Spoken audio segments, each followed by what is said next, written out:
Hey everybody, Dave Gary here. Welcome. It is Tuesday, October 13, and you know what that means on Twitter. That's right. It's the hashtag Dare to Be time. That's right. 7 p.m. Central, 8 p.m.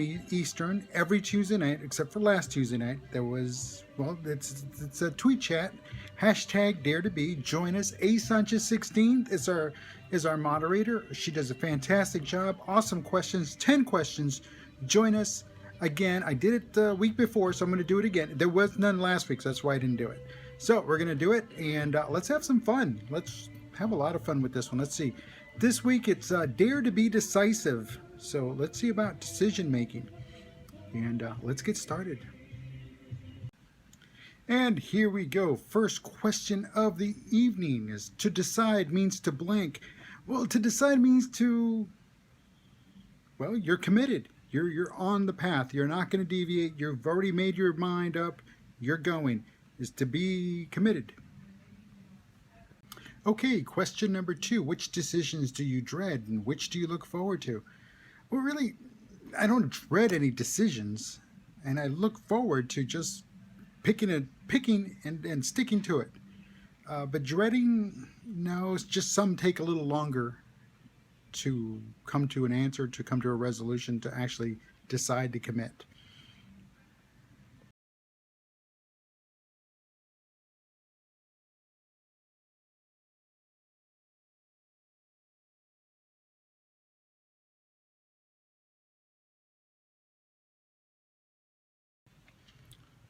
Okay, question number 4. What are some excuses people make when they don't want to make a decision? Well, the first one is, I don't have enough information.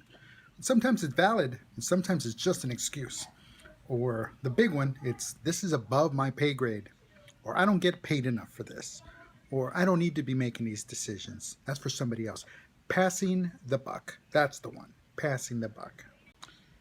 Alrighty, question number 5.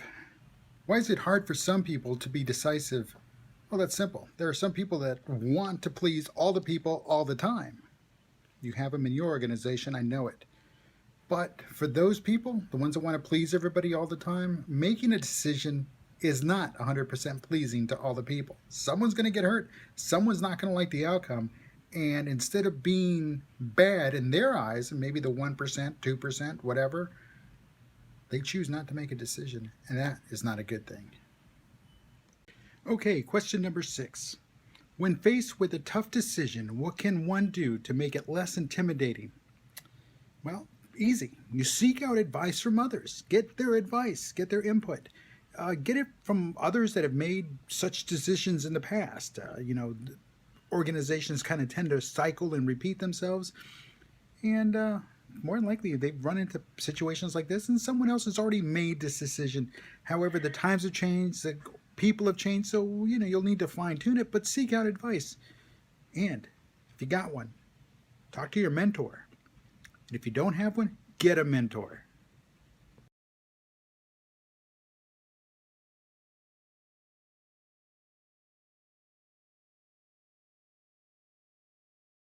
Okay, so the next question is, how can decision-making skills be improved?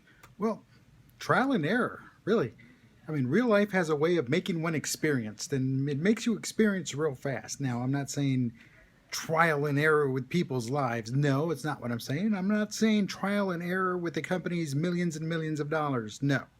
What I am saying is calculated thought process, work through it, pros, cons, strengths, weaknesses, opportunities, threats, the whole 9 yards, and then press forward, make a decision, stick to it.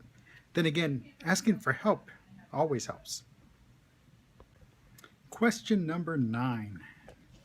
When it comes to being a leader, you're only as good as your last decision. Agree or disagree? I kind of agree, but I also disagree. So I'm going to do 50-50 on that.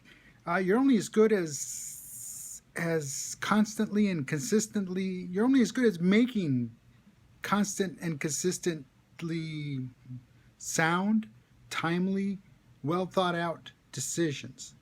So if you have a track record of doing sound, timely, well thought out decisions and making them and sticking to them, then that's a sign of a leader. Not that you have to be right 100% of the time, but that you're not diving into it too hasty. You're diving in and you're knowing where you're going to land.